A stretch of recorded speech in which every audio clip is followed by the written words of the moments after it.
Kita akan belajar tentang kekudusan seks yang ada dalam Alkitab.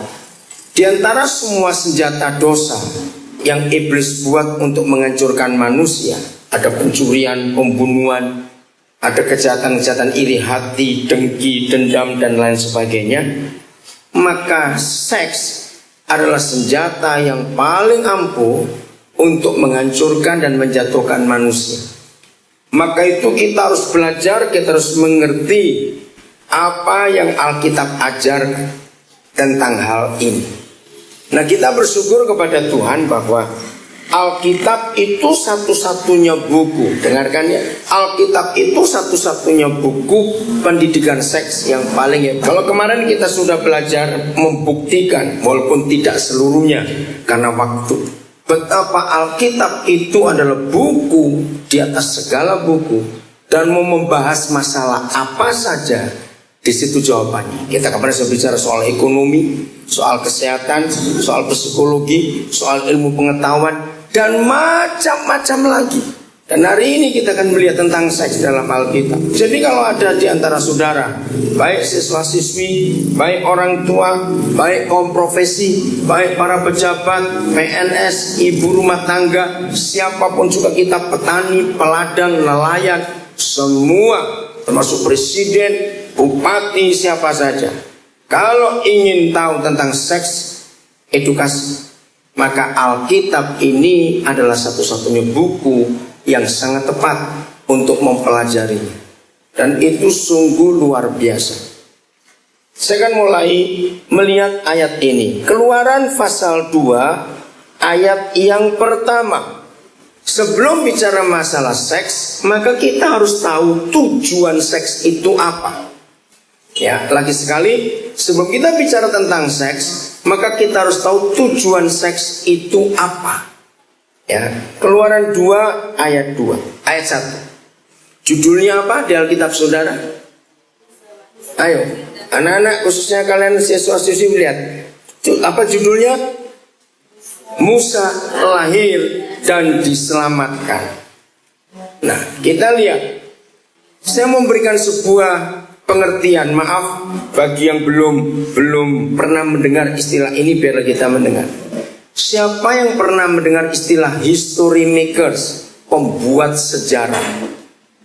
Pernah dengar bukan istilah itu?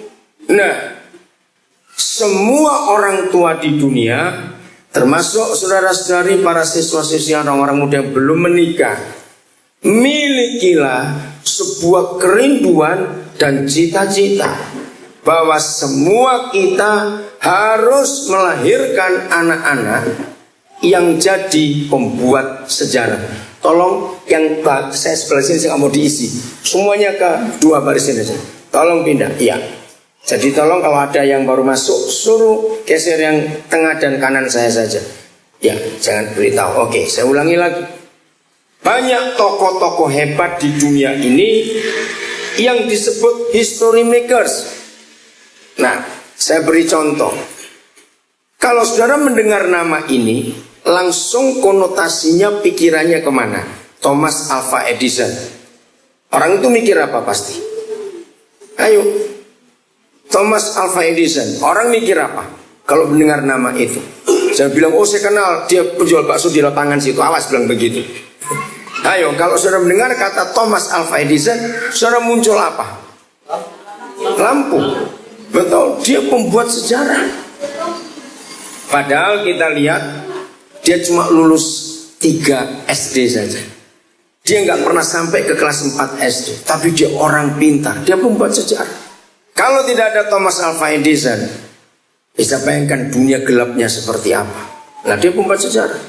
Kalau saya sebut nama orang, Alexander Graham Bell, orang mikir apa tentang dia?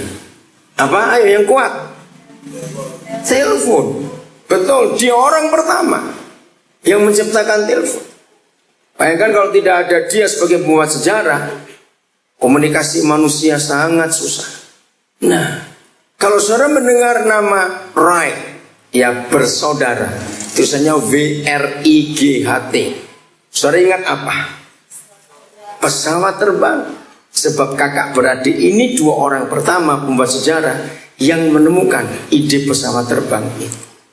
Nah, seperti yang kita baru lihat, kalau kita melihat, mendengar nama Musa, jangan dilihat dari sudut agama. Kemarin saya sudah tekankan itu cara belajar Alkitab. Jangan membawa Alkitab atau firman Tuhan hanya untuk agama. Lebih daripada itu, kalau Alkitab hanya kita akui sebagai kitab suci agama Kristen, maka yang lain tidak bisa terima, karena itu milik orang Kristen. Tidak, firman ini milik semua orang di dunia. Katakan amin. Milik semua orang. Nah, kalau kita mendengar nama Musa, keluarkan dia dari keagamaan. Baik itu agama Islam, karena di agama Islam ada tentang dia. Baik dalam agama Kristen, keluarkan dia dulu. Lepaskan Musa, seorang individu, manusia seperti kita yang pernah dilahirkan ke dunia. Langsung kita mikir apa kalau kita menyebut, mendengar kata Musa? Ayo, ada yang soal hukum di sini? Ada yang kuliah di fakultas hukum? Atau ada sarjana hukum di sini? Harus tahu, Musa itu history maker, karena seluruh dunia mengakui dia adalah orang pertama yang menerima akar hukum pidana dan hukum perdata. Sebelum Musa, maka dunia berlaku hukum rimba. Masih ingat istilah hukum rimba? Nah, sampai hari ini di tanah Papua, di banyak kampung masih berlaku hukum rimba. Nah, buat saya hukum adat itu hukum rimba. Maka itu hukum formal di negara ini tidak dihormati di tanah Papua, karena hukum adat lebih berkuasa. Berarti di Papua ketinggalan ribuan tahun. Sebab ketika Musa lahir, ketika dia dewasa, maka Tuhan memberikan dia akar hukum yang pertama. Jadi kalau saudara kuliah fakultas hukum di negara Islam, negara komunis, negara demokrasi, negara Kristen, negara bebas yang lain, maka semua negara yang berbicara tentang hukum, maka surat Musa, kitab Musa, Kejadian sampai Ulangan, itu adalah akar hukum yang pertama di dunia. Jadi dia itu pembuat sejarah. Ini sekedar contoh saja. Coba saudara buka Ulangan 24, mulai ayat yang ke-6. Coba baca itu, Ulangan 24 ayat ke-6 sampai ke bawah perikopnya. Apa judulnya? Ini salah satu contoh. Coba saudara lihat, apa judulnya di ayat 6? Tentang melindungi sesama manusia. Saudara harus tahu, kalau saya pakai bahasa modern, kalimat tentang melindungi hak sesama manusia, itulah HAM. Apa itu HAM singkatannya? Hak asasi manusia. Jadi akar atau fondasi hukum HAM di dunia ini, Human Right Internasional istilahnya, itu Ulangan 24 ayat 6 sampai ke bawah. Nah, saudara bisa bayangkan, semua yang dilakukan oleh manusia sekarang itu ada di Alkitab kita. Masalah batas tanah semuanya ada di kitab Musa. Hebat sekali. Semua orang pembuat sejarah itu dilahirkan oleh satu keluarga. Betul gitu? Jawab iya atau tidak? Oleh satu keluarga. Maaf, mungkin tidak banyak yang tahu, maafkan saya kalau saya beri contoh ini, karena saya lihat ada beberapa orang muda.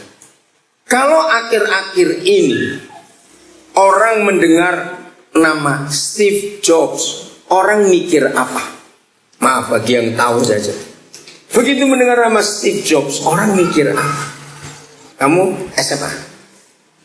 Iya, mahasiswa. Saya tanya, kalau saudara mendengar kata Steve Jobs, muncul apa? Kenapa? Belum tahu. Oke. Ada yang tahu? Steve Jobs itu orang terkenal, baru meninggal 5 Oktober tahun yang lalu. Steve Jobs itu pembuat sejarah yang menciptakan iPod, iPhone, iPad. Itu orang hebat. Dia meninggal umur 56 tahun yang lalu. Dia pembuat sejarah, membuat terobosan di dunia teknologi komunikasi, sehingga muncul alat-alat komunikasi yang sangat mudah. Sekarang saya tanya begini, maaf kalau saya sebut kalian dua yang mau menikah. Oci, dengan siapa calonmu? Dengar ya, semua anak-anak yang mau menikah dengar. Milikilah kerinduan yang besar bahwa kalau saudara menikah akan melahirkan pembuat sejarah di dunia ini. Amin.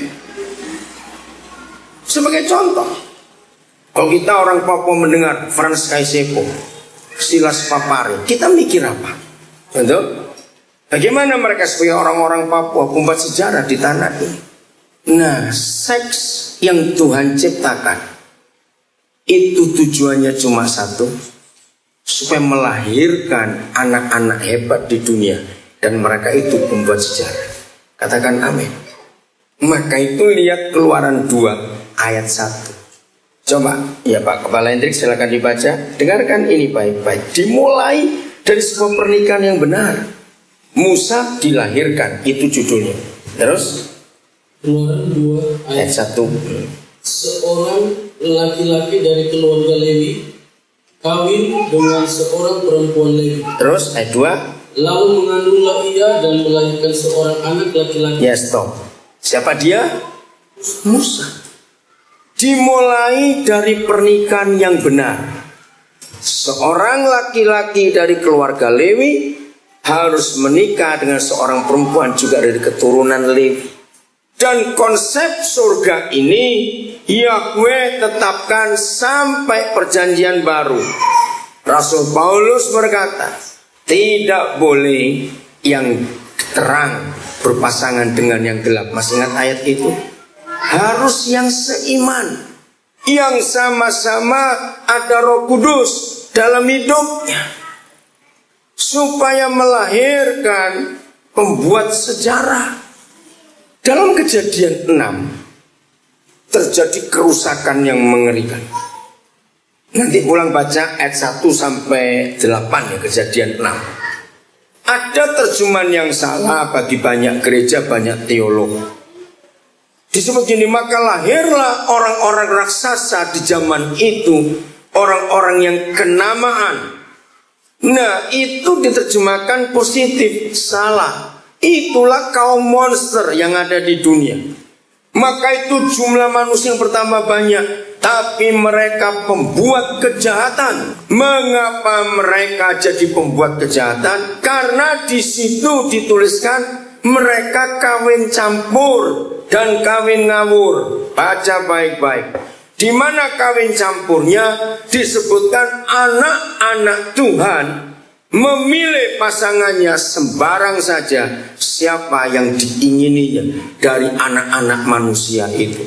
Terjadi kawin campur, rohnya yang tidak sama.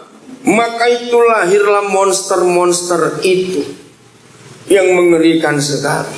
Monster tidak berbentuk tubuh yang aneh, wajah yang jelek, tidak, masih sama seperti kita manusia. Tapi karena pernikahannya salah, kawin ngawur, kalau saya pakai istilah itu. Kenapa ngawur? Walaupun sesama anak-anak Tuhan, tetapi hidupnya tidak kudus. Jadi kawin campur dan kawin ngawur menghasilkan anak-anak monster yang mengerikan. Maafkan saya kalau saya ungkapkan hal ini. Saya minta saudara tidak menunjuk ke 1-2 orang yang saudara kenal. Maafkan, janji ya. Dan ini saya sampaikan pada rekan-rekan hamba-hamba Tuhan. Begini, siapa yang pernah memperhatikan anak-anak pertama? Maaf lagi sekali, saya minta jangan ingat seseorang. Dengarkan ini saja. Kalau saudara tahu ketika kasus ini saya sebut, oh saya ingat orang ini, orang itu. Stop. Jangan lari ke orang itu. Kita pikirkan keadaan kita. Maaf. Siapa yang pernah memperhatikan mengapa semua anak pertama yang dilahirkan oleh satu pasang suami istri, tetapi karena hamil dulu dan dipaksa menikah oleh kedua orang tuanya, maka anak-anak itu aneh kelakuannya, bandel, nakal, suka teriak, suka melawan, merusak. Maaf, renungkan dulu. Lalu saya tanya, kira-kira iya atau tidak? Pernahkah saudara menemukan kasus seperti itu? Mengapa semua anak-anak pertama yang dilahirkan dari hasil tidak pernikahan kudus, hamil dulu, anak-anak itu pasti nakal, bandel, melawan, suka nangis, teriak, merusak. Beda dengan anak-anak yang lain, beda dengan adik-adik. Saya membuat research kepada anak-anak seperti itu. Lalu saya gabungkan dengan psikologi. Dari ilmu jiwa, saya konsultasi dengan beberapa psikolog. Mereka tidak bisa jawab. Ternyata yang bisa jawab cuma Alkitab. Maka itu begini rekan-rekan gembala. Jangan nikahkan orang walaupun yang perempuan sudah hamil dulu. Jangan. Korbannya akan parah.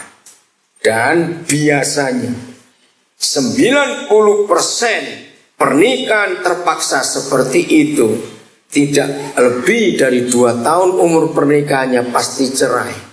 Kenapa? Karena iblis membuat seks bebas sebelum pernikahan itu.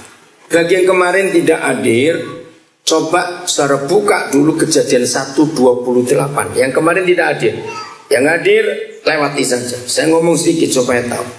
Kejadian 1:28. Yahweh itu berpesan dengan hukum ini. Semua orang harus jadi suami istri lebih dulu, baru jadi ayah ibu. Catat itu baik-baik. Saya ulangi, surga memberi hukum supaya seks tidak disalahgunakan. Harus jadi suami istri lebih dulu. Maka itu kalimat pertama dari ayat 28 adalah, dan Tuhan memberkati mereka. Siapa mereka? Suami istri pertama di dunia, yaitu Adam dan Hawa. Jadi pernikahan di hadapan Tuhan, pemberkatan nikah gereja itu bukan program gereja, tapi itu program surga. Setelah diberkati jadi suami istri, maka masuklah firman berikut.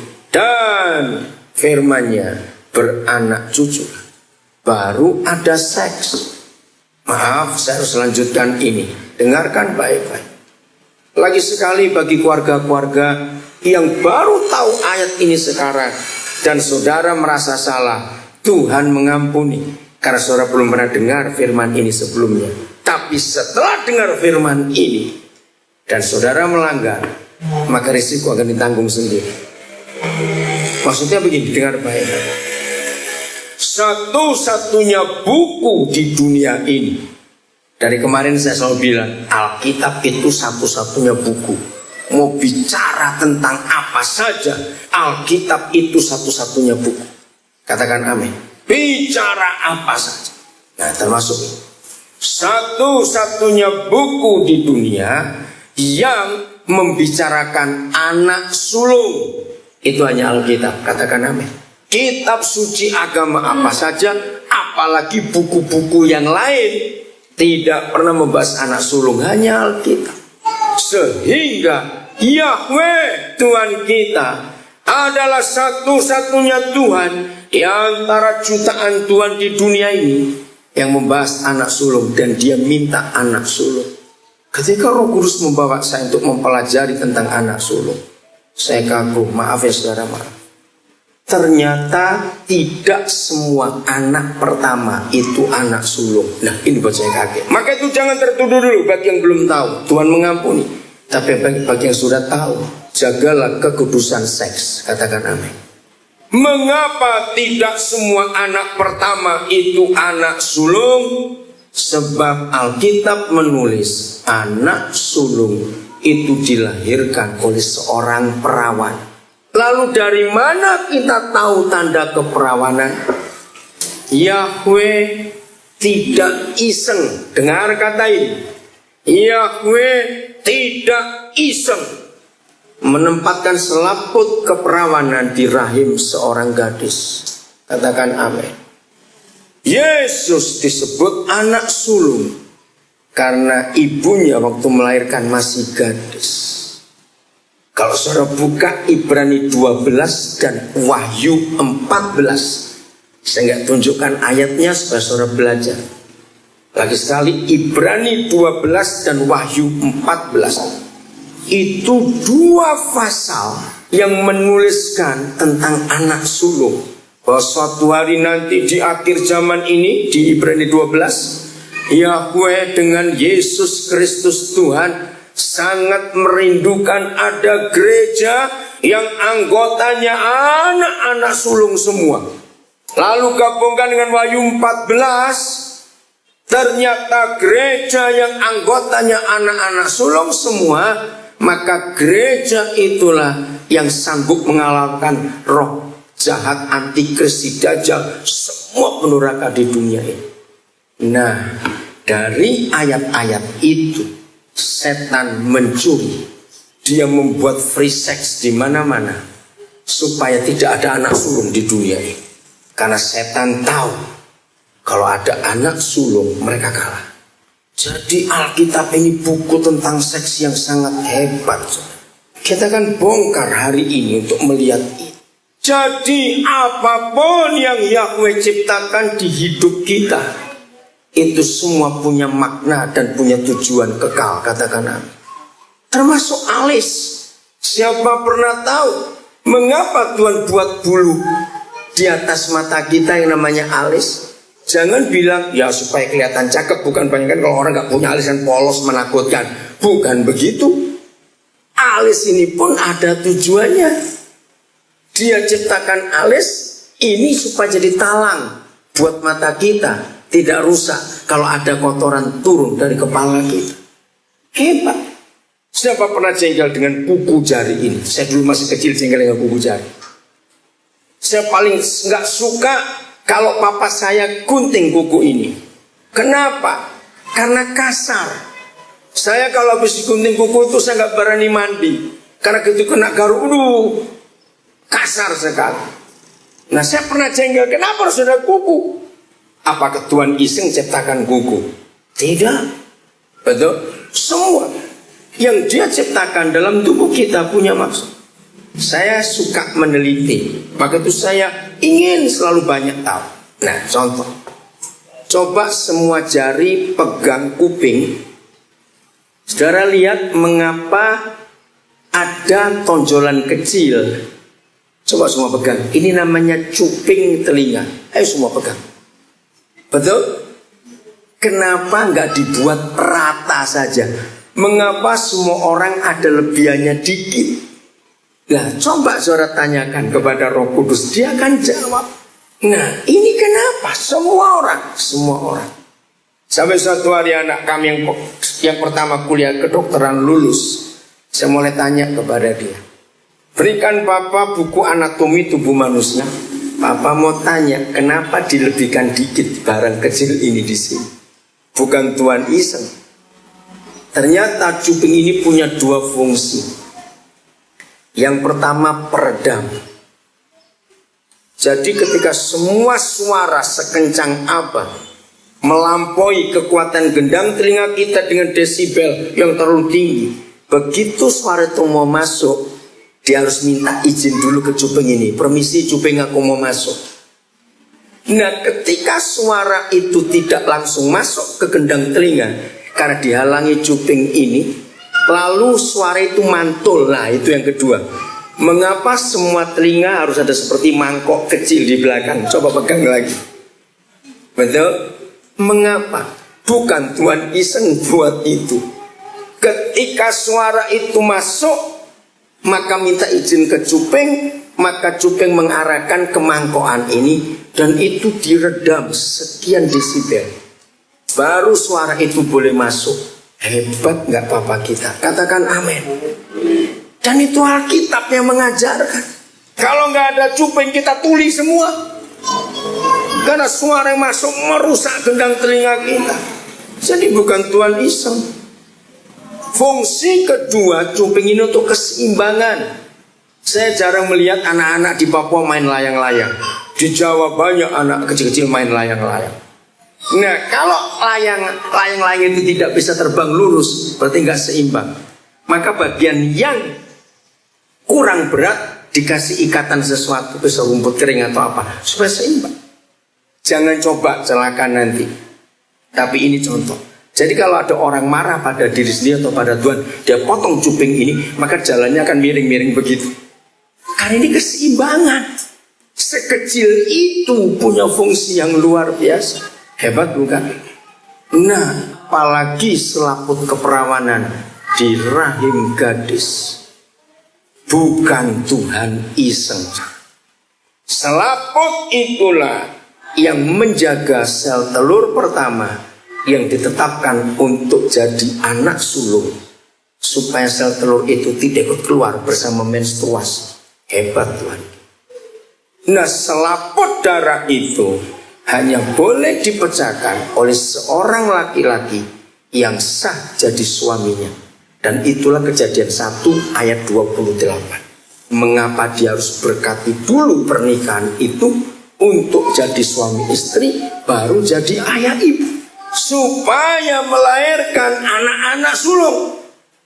Tapi setan merusak dengan seks bebas. Ngeri sekali. Maka itu semua gadis jaga dirimu, bahwa selaput darah itu luar biasa nilainya. Tolong para hamba Tuhan khotbahkan ini kepada anak-anak muda supaya hidupnya benar. Dengar laki-laki, cowok-cowok, pemuda-pemuda. Tidak ada yang tahu bagi cowok kita ini mesti perjaka atau tidak. Kalau bagi gadis tahu. Suatu hari saya diskusi dengan Roh Kudus untuk menolong para pemuda supaya hidup kudus.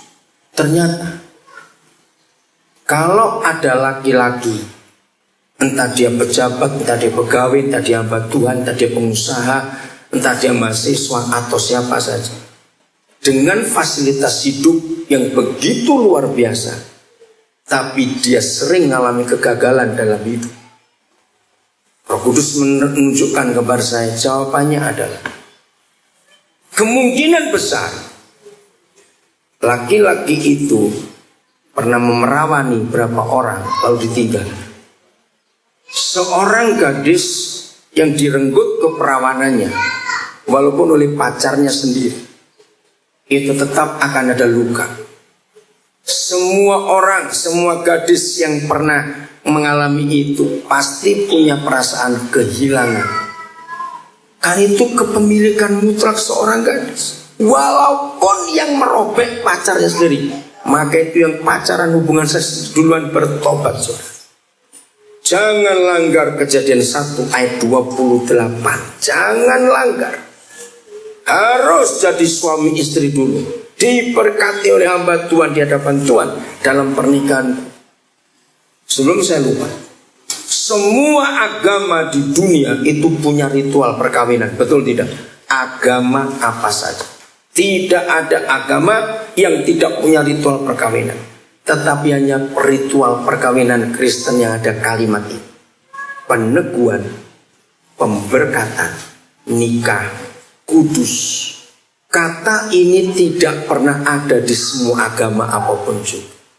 Hanya pernikahan Kristen yang mutlak ada kata pernikahan kudus.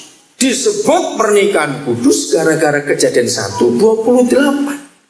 Ketika dua orang itu masih gadis dan masih perjaka, gereja harus mengajarkan ini terus menerus supaya setan tidak mencuri anak-anak muda dari gereja, sehingga mereka tidak melahirkan anak-anak sulung. Dan tolong orang-orang tua yang hadir hari ini, kumpulkan ayat-ayat itu, bacakan kepada anak-anak kita yang tidak hadir hari ini. Jadi kalau ada seorang gadis ditiduri pacarnya, walaupun mereka nanti menikah, tetap gadis itu akan merasa kehilangan barang berharga. Zaman dulu, saya tidak tahu di Papua, tapi saya punya koleksi banyak buku tentang suku-suku di banyak negara zaman dulu. Bukan Kristen, suku-suku itu bukan Kristen. Baik di India, baik di RRC, baik di negara-negara Eropa, mana saja, suku-suku Indian juga. Mengapa orang-orang tua manusia dulu sebelum zaman modern ini, setiap ada pernikahan, maka para ketua kepala-kepala suku, tokoh-tokoh masyarakat di situ pada zaman itu harus meletakkan selembar kain putih di tempat tidur pengantin baru itu. Saya punya koleksi buku-buku itu, sejarah orang-orang tua manusia zaman dulu. Untuk melihat besok paginya ada bercak darah tidak. Kalau sampai besok pagi dilihat oleh tokoh-tokoh masyarakat itu, kain putih yang selembar tidak ada bercak darah, harus diperiksa masih perawan atau tidak pengantin. Bayangkan mereka itu bukan Kristen sudah, tapi itu kebiasaan manusia zaman dulu. Apalagi setelah kita punya hukum dalam Alkitab ini. Wow, kalau sampai terjadi ternyata pengantin perempuan sudah tidak perawan sebelum menikah, itu kan diadili dalam pengadilan suku itu. Diusut siapa yang memerawani anak itu, akan dicari laki-laki itu. Saudara, ternyata sebagai manusia normal semua kita tahu harga itu. Itu sebabnya jaga diri. Tolong catat pasal ini, 2 Samuel 13. Ya, 2 cat nanti baca di rumah, saya nggak ada waktu. 2 Samuel 13 itu mencatat kisah hubungan seks sebelum menikah. Ternyata kisah itu berlaku sampai hari ini. Dan saya sudah diskusi dengan banyak psikolog, banyak psikiater. Ternyata saudara, 80 sekian persen kalau ada anak muda pacaran, lalu cowoknya mengajak maksa hubungan suami istri, maka 80 sekian persen cowok pasti meninggalkan ceweknya. Itu pasti. Maka itu cari data. Tolong anak-anak muda, tolong rekan-rekan hamba Tuhan semuanya cari data. Sampai hari ini kisah 2 Samuel 13 masih terjadi di zaman modern ini. Maka itu firman Tuhan Alkitab itu berlaku up to date, berlaku sepanjang zaman. Katakan amin. Dia bukan buku kuno. Mengapa 80% lebih kalau 2 orang berpacaran dan mereka melakukan hubungan seks sebelum dikuduskan dalam pernikahan, pasti cowoknya ninggalkan. Itu memang perbuatan iblis. Nah, biasanya cowok-cowok jingan itu nggak sampai seminggu sudah punya pacar baru. Ini mantan pacar yang sudah direnggut keperawanannya. Dia sakit hati, dia marah. Dia ingin bicara kepada teman perempuan yang dipacari oleh mantan cowoknya ini. Ingin berteriak, jangan kamu jalan dengan dia. Nanti kamu ditiduri lagi lalu ditinggal. Saya percepat saja. Saudara, 90 sekian persen mengapa ada perempuan jadi pelacur? Penyebabnya karena hal ini. Ketika seorang gadis diperawani dan ditinggal, dia akan merasa tidak layak hidupnya. Dan dia takut nanti kalau pacaran lagi, apakah cowoknya mau terima dia karena bekasnya orang lain. Nah, dalam keadaan dia seperti itu, setan masuk. Dia sudah rusak aja hidupmu sekalian, jadilah pelacur saja, supaya kamu bisa mengganggu banyak laki-laki lah. Kami tim hamba Tuhan tahun 70-an pernah buat survei ke beberapa tempat pelacuran dengan berapa kuesioner. Pertanyaan kami sudah siap. Kaget? Dengarkan ini. Mengapa ada perempuan-perempuan yang suka mengganggu suami orang lain? Ternyata perempuan-perempuan yang suka mengganggu suami orang lain itu adalah mantan gadis yang disakiti oleh pacarnya dan ditinggal. Karena dia tidak bisa membalas cowok itu karena seorang perempuan merasa lemah dirinya. Secara psikologis, perempuan ini ingin mencari teman yang senasib. Dengar ya, ingin mencari teman yang senasib. Senasib apa? cari perempuan-perempuan yang disakiti suami. Nah, untuk mempercepat dia punya teman senasib, maka dia ganggu suami-suami itu. Begitu suami-suami diganggu, lalu dia mendengar istrinya suami itu, laki-laki yang diganggu itu menangis benci marah. Ini orang puas, saudara. Aku punya teman yang senasib sekarang. Kurang ajar nggak setan itu? Maka itu kalau saudara melayani ada perempuan penggoda suami orang, jangan marah dulu, ajak duduk baik-baik. Mau sampai kapan kamu melukai perempuan lain lagi? Suaminya kamu ganggu, padahal sakit hati itu kamu. Jadi jangan salahkan dia. Kurang ajar betul setan itu. Jadi semua gadis yang keperawanannya direnggut oleh pacarnya, dia sakit hatinya luar biasa.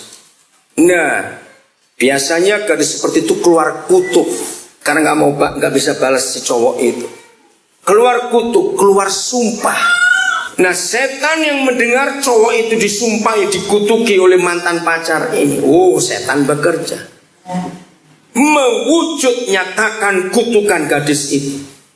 Nah, disitulah kegagalan para pria, kegagalan para laki-laki, karena setan bekerja atas kutuk. Maka laki-laki seperti harus bertobat, saudara. Tidak perlu cari kembali di mana mantan pacarnya, nggak perlu. Apalagi kalau dia sudah menikah dengan orang lain, akan merusak rumah tangga itu nanti. Tapi yang penting laki-laki itu bertobat, minta ampun, dan jangan sekali-kali merusak perawan yang lain lagi dalam nama Yesus, supaya tidak tambah kutuk itu nanti.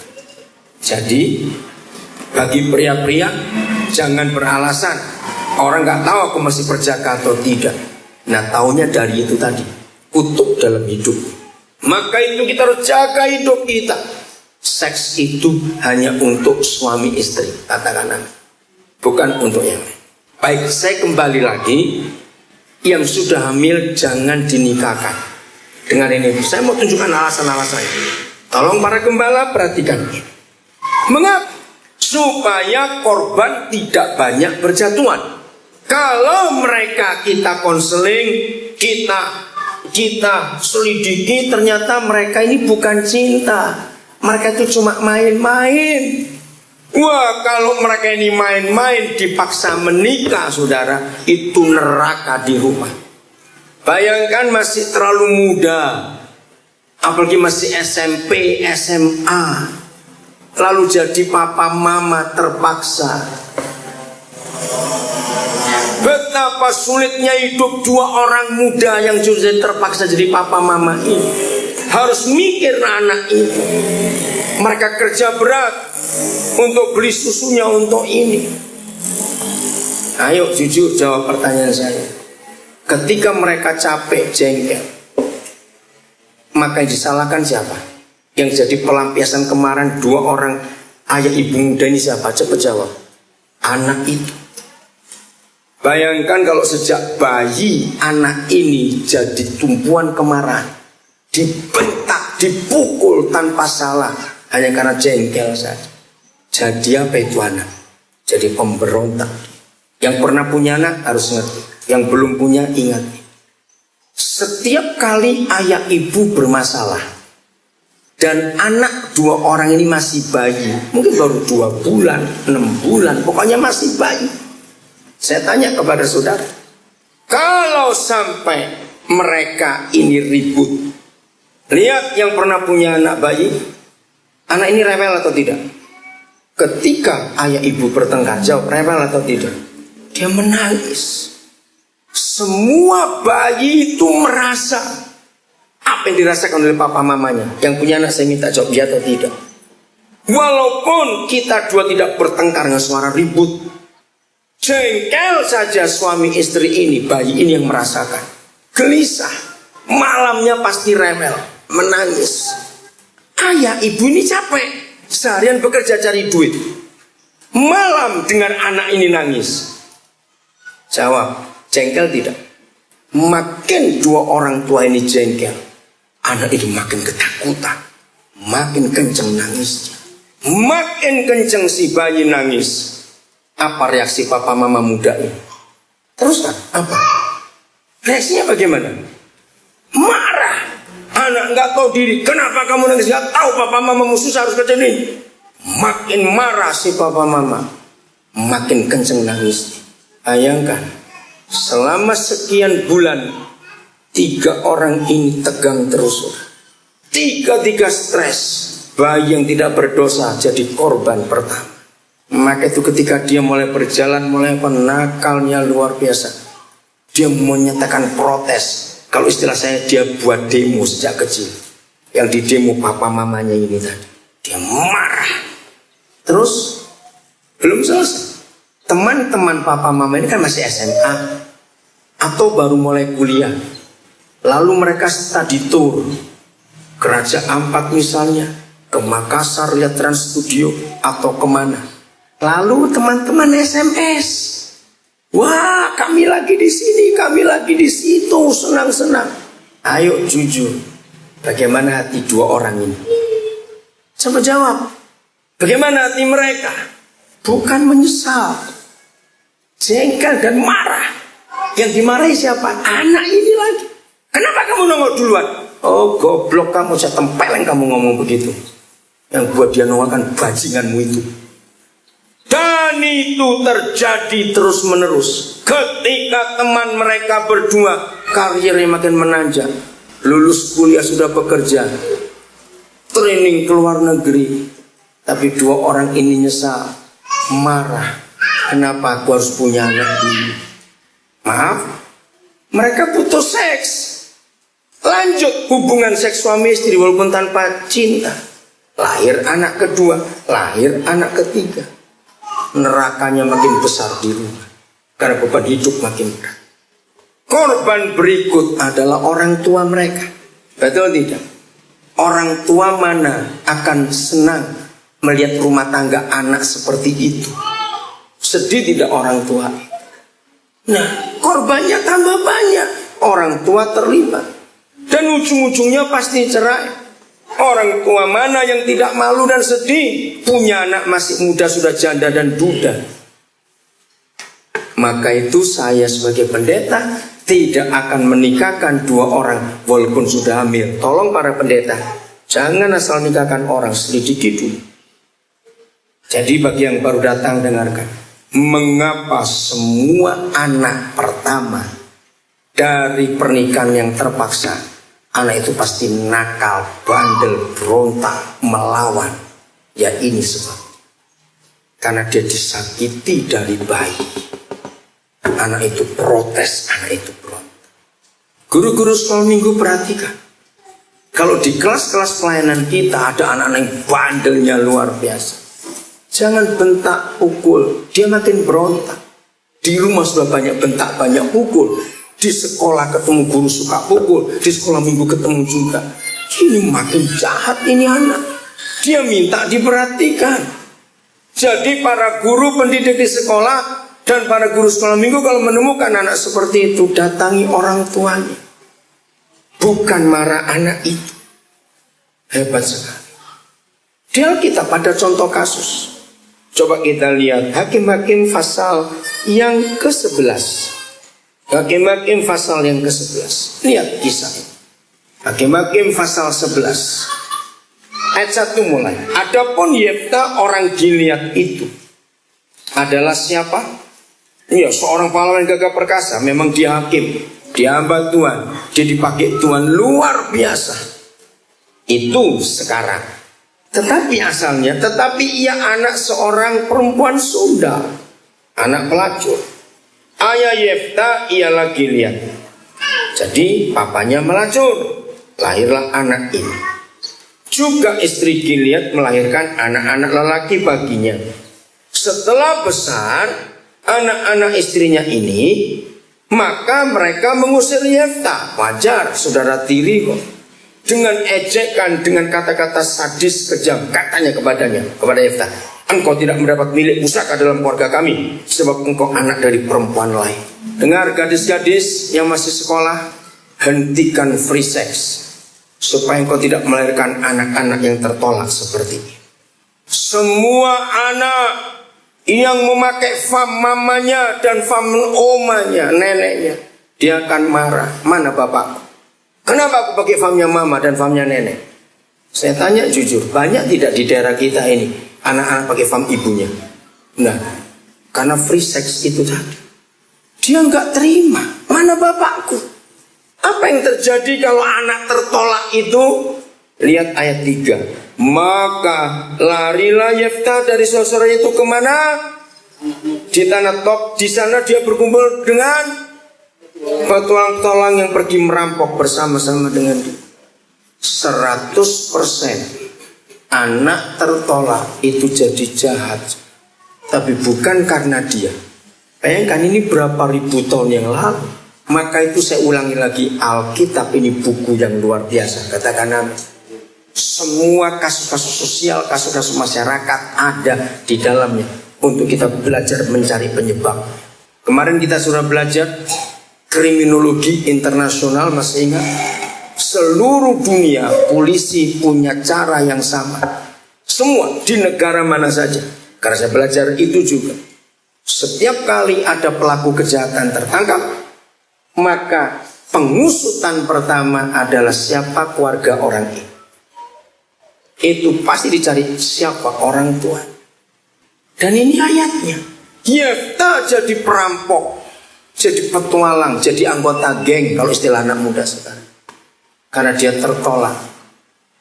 Dan dengar saudara, tidak ada seorang pun anak di dunia yang sebelum lahir buat proposal dulu ke orang tuanya.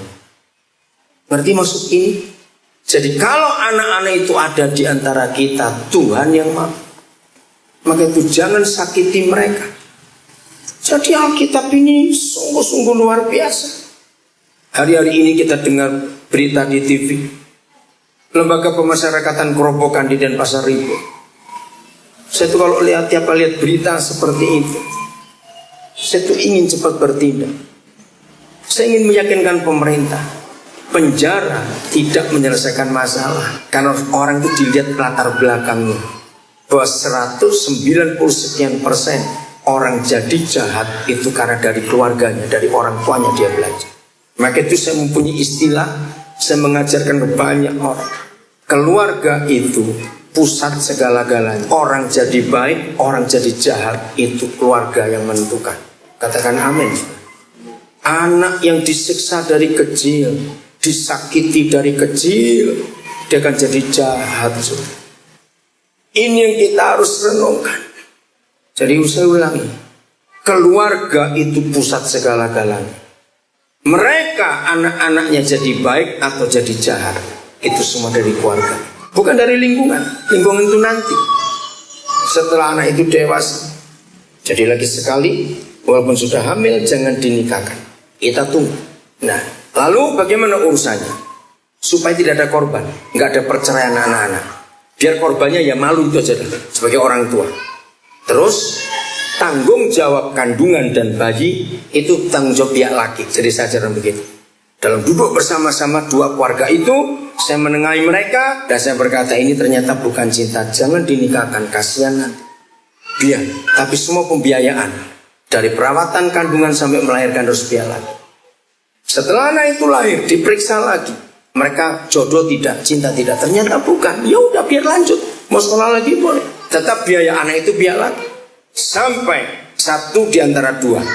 Sebali mereka sadar bahwa mereka saling sayang, ya nikahkan. Tapi kalau tidak, ternyata mereka dua ketemu jodoh lain, ya berarti putus.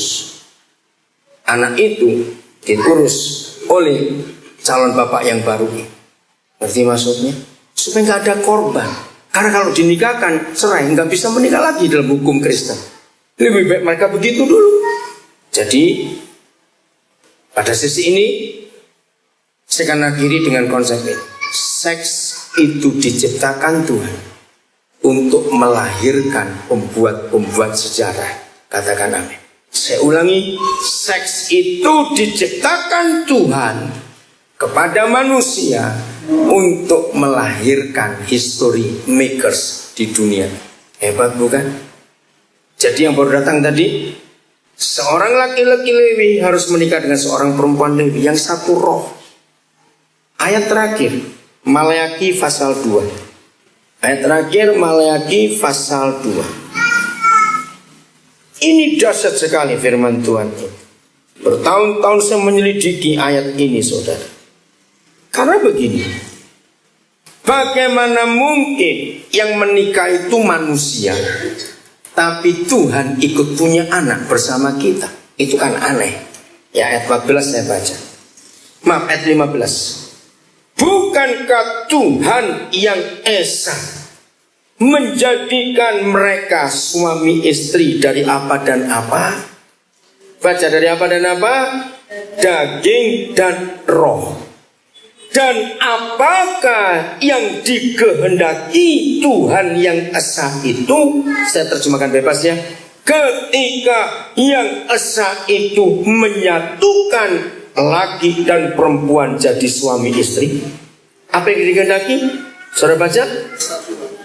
Nah, apa yang dikehendaki di satuan itu? Nah, baca yang kuat. Keturunan ilahi. Nah, ini saya heran. Maaf. Saya berkata, Yahweh, bagaimana yang menikah itu kami manusia, tapi Yahweh bisa ikut punya anak bersama manusia. Setelah yang Maha Kudus mempersatukan laki dan perempuan jadi suami istri sesuai Kejadian 1:28. Lalu mereka melakukan hubungan seks, lalu lahirlah anak-anak. Ternyata mereka itu keturunan surga juga. Nah, kan saya tanya, dari mana? Ternyata jawabannya ada di Alkitab. Nggak usah cari buku-buku yang lain. Kembali ayat 15, baca apa ya? Manusia dibuat dari apa dan dari apa menurut ayat 15? Daging dan roh. Nah, Tuhan tidak membedakan suku, awas itu. Tuhan tidak membedakan suku, awas. Daging menikah dengan daging, sukunya apa saja tidak masalah. Maka lahirlah daging, itulah bayi.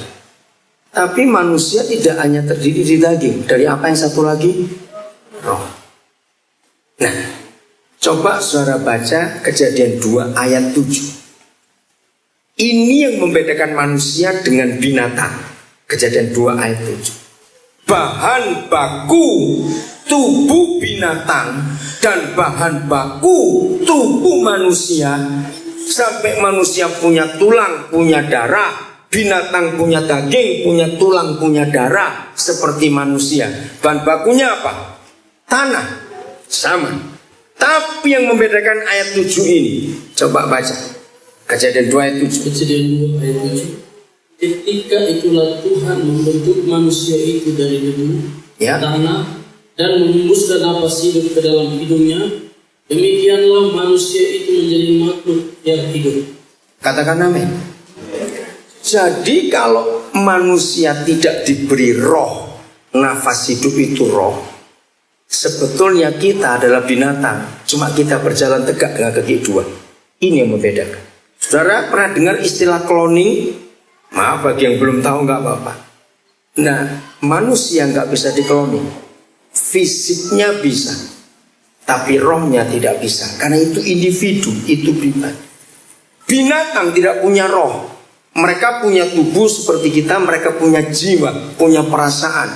Maka itu anjing dipukul bisa menangis, babi bisa marah, sapi bisa berontak, karena punya jiwa seperti kita. Cuma mereka tidak punya roh. Ini yang membedakan. Seharusnya Darwin yang membuat teori itu harus baca ayat ini dulu, karena manusia bukan dari binatang. Beda. Nah, saya ulangi. Bukankah Tuhan yang esa menjadikan suami istri dari apa dan apa tadi? Daging dan roh. Nah, dagingnya kita nggak masalah, mau suku apa saja. Tapi yang masalah rohnya sama tidak. Amin. Rohnya sama atau tidak.